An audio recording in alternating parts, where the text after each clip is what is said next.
히브리서 2장 1에서 18절 말씀입니다. 2장. 그러므로 우리는 들은 것에 더욱 유념함으로 우리가 흘러 떠내려가지 않도록 함이 마땅하니라. 천사들을 통하여 하신 말씀이 견고하게 되어 모든 범죄함과 순종하지 아니함이 공정한 보응을 받았거든. 우리가 이같이 큰 구원을 등한히 여기면 어찌 그 보응을 피하리요. 이 구원은 처음에 주로 말씀하신 바요 들은 자들이 우리에게 확증한 바니 하나님도 표적들과 기사들과 여러 가지 능력과 및 자기의 뜻을 따라 성령이 나누어 주신 것으로서 그들과 함께 증언하셨느니라. 사랑하는 형제 여러분, 6월 9일 목요일 저녁 묵상에 오신 것을 환영합니다. 히브리서는 알려지지 않은 저자가 히브리인 성도들을 대상으로 쓴 편지인데요. 로마 제국의 대박해 때문에 유대교로 돌아가 배교하려는 자들에게 그리스도의 절대 우월성을 논증하는 편지입니다. 1장에서는 그리스도의 품격과 영광이 천사와 비교하여 절대적으로 뛰어남을 말했습니다. 2장에서는 그리스도만이 예배와 순종의 대상이란 사실을 밝힘과 동시에 그리스도의 성육신과 순환으로 나타난 한시적인 비하의 의미를 밝힙니다.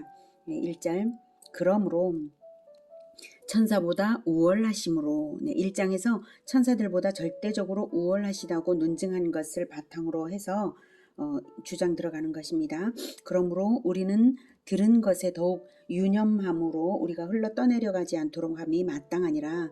천사들을 통하여 하신 말씀이 견고하게 되어 모든 범죄함과 순종하지 아니함이 공정한 보응을 받았거든. 우리가 이같이 큰 구원을 등한히 여기면 어찌 그 보응을 피하리요. 네. 과거 천사와 선지자를 통해 주신 말씀을 어긴 것 때문에도 하나님의 공의의 심판을 받았는데 공정한 보응을 받았거든. 그리스도께서 직접 성육신하셔서 구원의 말씀을 베푸신 이 큰 구원을 등한히 여겨 배교한다면 보응을 피할 수 없는 것입니다. 마태복음 10장 33절에서는 예수님께서 말씀하시기를 누구든지 사람 앞에서 나를 부인하면 나도 하늘에 계신 내 아버지 앞에서 그를 부인하리라. 이렇게 하셨습니다. 그리스도께서 베푸신 구원의 말씀은 귀로만 듣고 한두 번 스쳐 지나가는 바람으로 주어진 것이 아닙니다. 마음으로 믿고 입으로 시인하여 싹이 나고 삶에서 열매 맺어서 비로소 믿음이 증명되는 것입니다. 마태복음 3장 8절에서는 그러므로 회개에 합당한 열매를 맺으라고 말씀하고 있습니다. 요한복음 14장 12절에서는 내가 진실로 진실로 너희에게 이르노니 나를 믿는 자는 내가 하는 일을 그도 할 것이요. 네. 예수님을 믿는 자는 예수님이 하시는 일을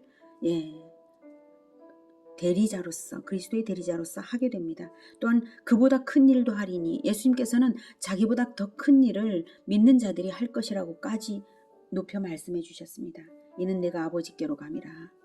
예수님께서 아버지께로 가시고 성령을 부어주셨기 때문에 성령을 믿는 자들에게 보내주셨기 때문에 성령을 받은 자들은 그리스도의 대리자로서 그리스도께서 이루신 일보다도 더 큰 일들을 역사 속에서 이루어 가고 있는 것입니다.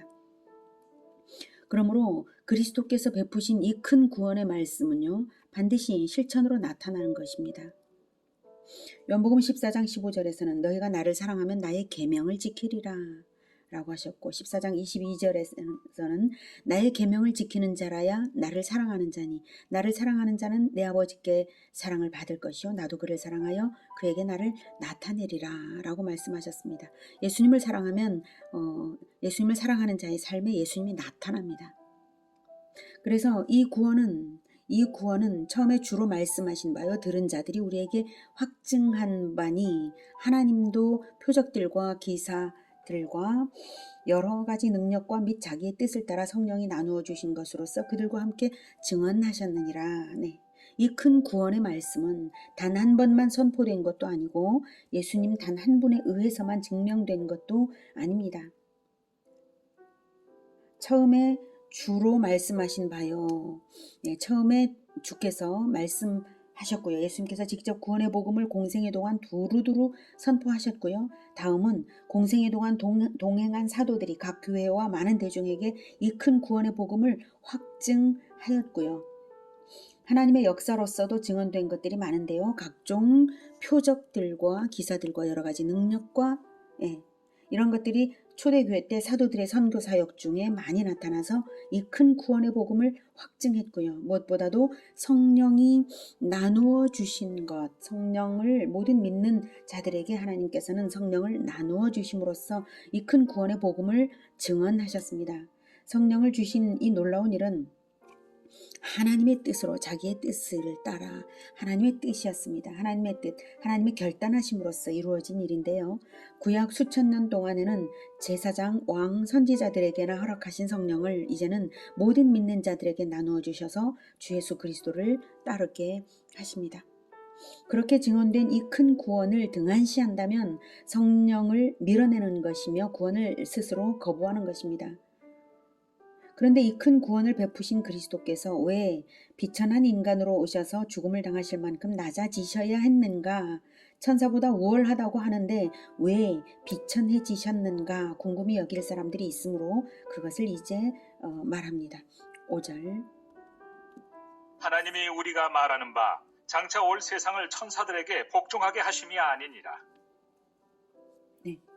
장차 올 세상, 즉 새하늘과 새 땅에서 시작될 영원한 나라는 인간들이 천사에게 복종하려고 주시는 것이 아닙니다. 그 나라를 다스리실 분은 바로 그리스도 예수님이십니다. 우리가 천사를 섬기려고 천국에 가는 게 아니라 그리스도 예수님이 다스리십니다. 예수님은 그 나라의 왕이 되시려고 잠시 비천해지시고 고난을 당하신 것입니다. 오직 예수님만이 예배의 대상이십니다. 예수님과 하나님만이, 천사가 예배의 대상이 아닙니다. 자, 6절. 그러나 누구인가가 어디에서 증언하여 이르되 사람이 무엇이기에 주께서 그를 생각하시며 인자가 무엇이기에 주께서 그를 돌보시나이까. 그를 잠시 동안 천사보다 못하게 하시며 영광과 존귀로 관을 씌우시며 만물을 그 발 아래 복종하게 하셨느니라 하였으니 만물로 그에게 복종하게 하셨은즉 복종하지 않은 것이 하나도 없어야 하겠으나. 네, 8절 이 부분까지만 보겠습니다. 시편 인용인데요. 시편 8편 4, 5, 6절에 사람이 무엇이기에 주께서 그를 생각하시며 인자가 무엇이기에 주께서 그를 돌보시나이까. 그를 하나님보다 조금 못하게 하시고 영화와 존귀로 관을 씌우셨나이다. 주의 손으로 만드신 것을 다스리게 하시고 만물을 그의 발 아래 두셨으니. 이렇게 시편에서 노래한 것은 본래 하나님께서 태초에 인간을 존귀한 존재로 창조하셨음을 찬양한 내용입니다. 이 시편 말씀대로 창조적부터 인간을 탁월하게 하셨고 영광스럽게 존귀하게 하신 것 자체가 우리는 정말 하나님께서 참으로 은혜롭게 우리를 창조하셨죠. 하나님은 인간을 원체 왕적인 존재로 다스리는 자로 창조하셨습니다. 하나님보다 조금 못하게 하실 만큼만 그 정도로 인간을 높여주셨습니다. 그런데 인간이 범죄함으로 말미암아 이 모든 영광은 사라졌고 멸망 가운데 있게 되었는데요. 히브리서 기자는 이 시편을 그리스도께 적용하여 말하고 있습니다.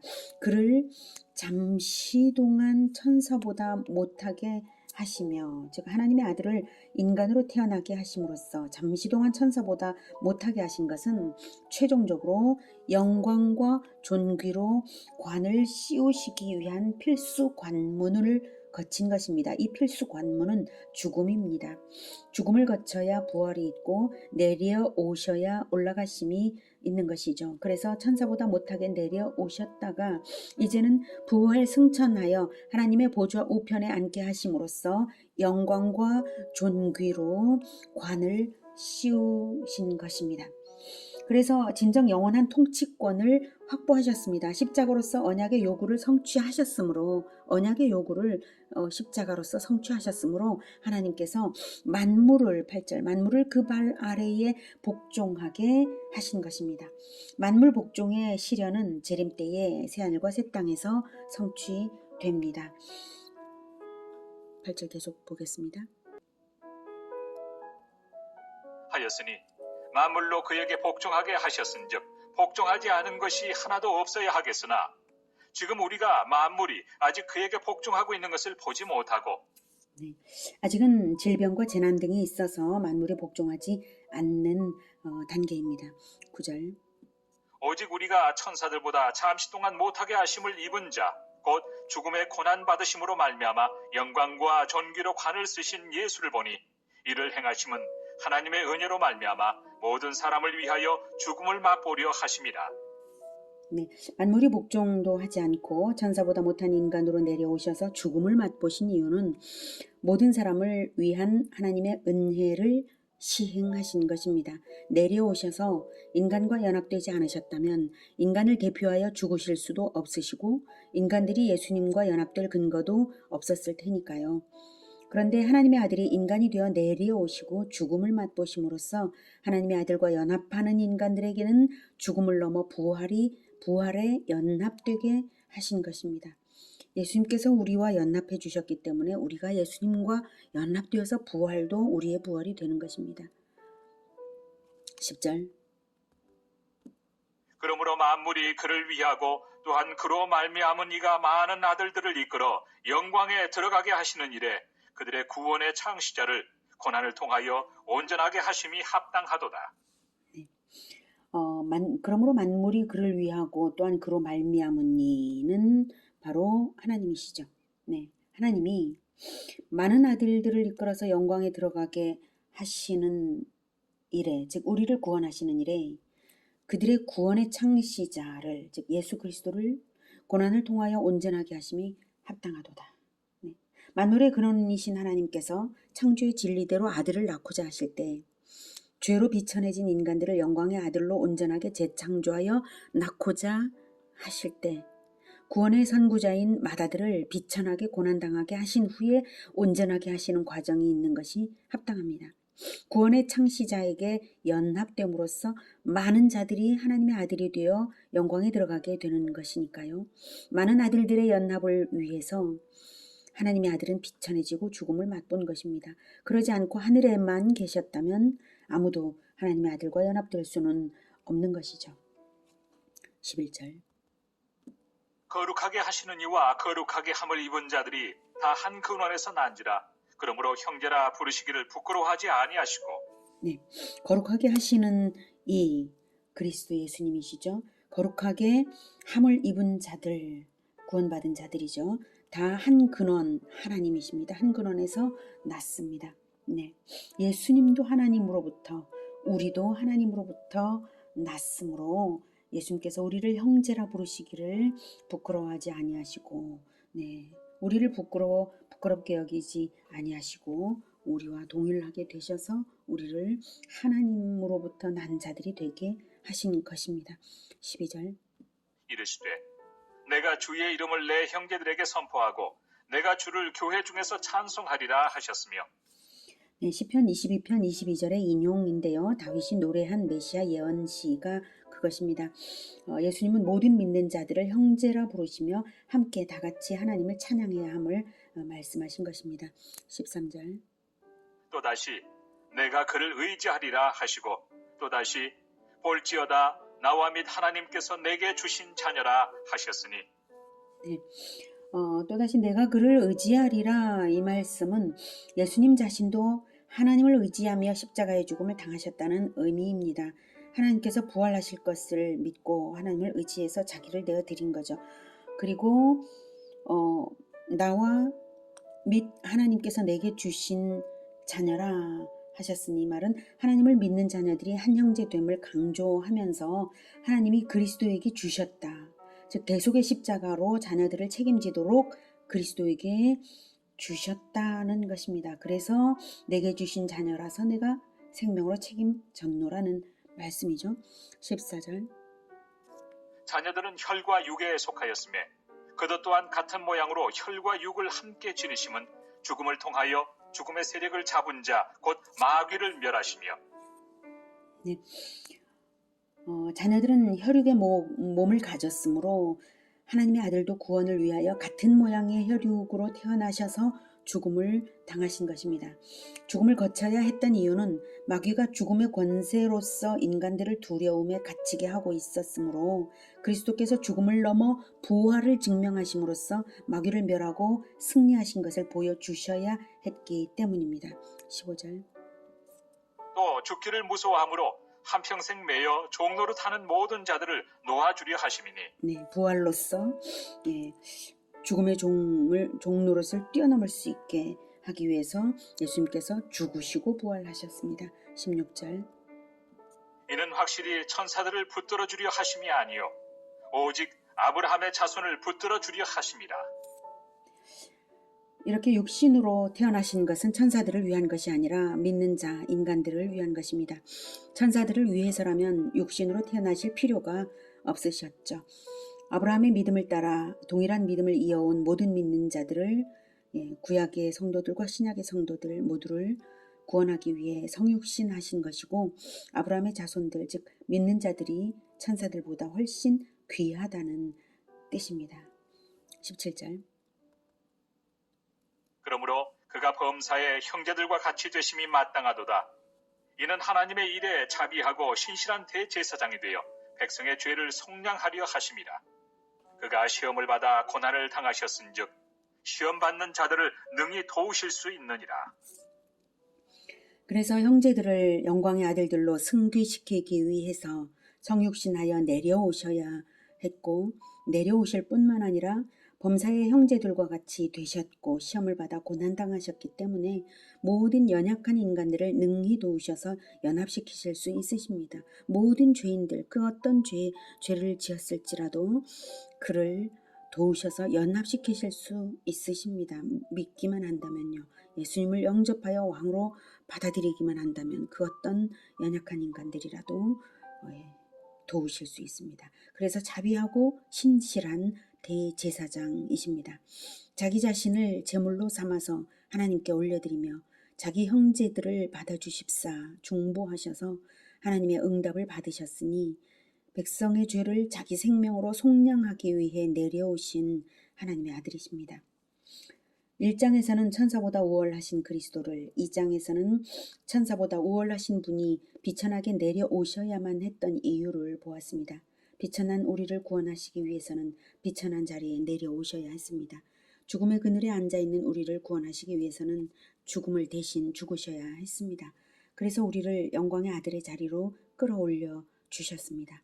예수님을 영접하여서 예수님과 연합된 자들은 몸은 땅에 발딛고 살아가지만 우리의 실존은 하나님의 보좌 우편에 있는 줄을 믿으시기 바랍니다. 그래서 하늘과 땅의 모든 권세를 받으신 예수님께서 우리와 늘 함께 예수님의 사역을 대신하는 우리들과 늘 함께 하십니다. 예수님과 연합되어서 예수님의 사역을 대신하는 우리들과 늘 함께 영광의 아들께서 하늘과 땅의 모든 권세로서 함께 하십니다.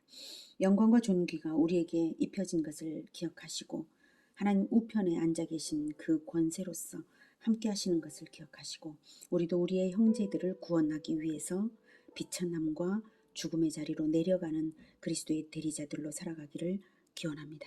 기도하겠습니다. 하나님, 우리가 말할 수 없이 비천하고 말할 수 없는 어둠 가운데서 죽음의 그늘에서 앉아 있었는데 예수 그리스도의 생명으로 우리를 대신하게 하셔서 영광의 자리로 올려주신 그 은혜에 정말 감사합니다. 그러니 우리를 그 놀라운 영광과 존귀의 자리에 앉히셨으니 우리가 다시 비천함으로 내려가 비천한 자리에 앉아있는 우리 형제들을 죽음의 자리에 앉아있는 우리 형제들을 구원하기 위하여 내려갈 수 있습니다. 우리의 존재가 영광이니 기꺼이 비천을 두려워하지 않고 죽음을 두려워하지 않고 고난을 두려워하지 않고 또 내려갈 수 있습니다. 주님, 늘 존귀와 영광 가운데 계신 주님께서 우리와 늘 함께하여 주시면서 드높은 자존감으로 모든 고난을 기꺼이 감수하는 우리 모두가 되게 도와주시고 우리와 함께 하셔서 구원의 일들을 이루어 주시옵소서. 예수님의 이름으로 기도드립니다. 아멘. 이어지는 시간은 개인 기도 시간입니다.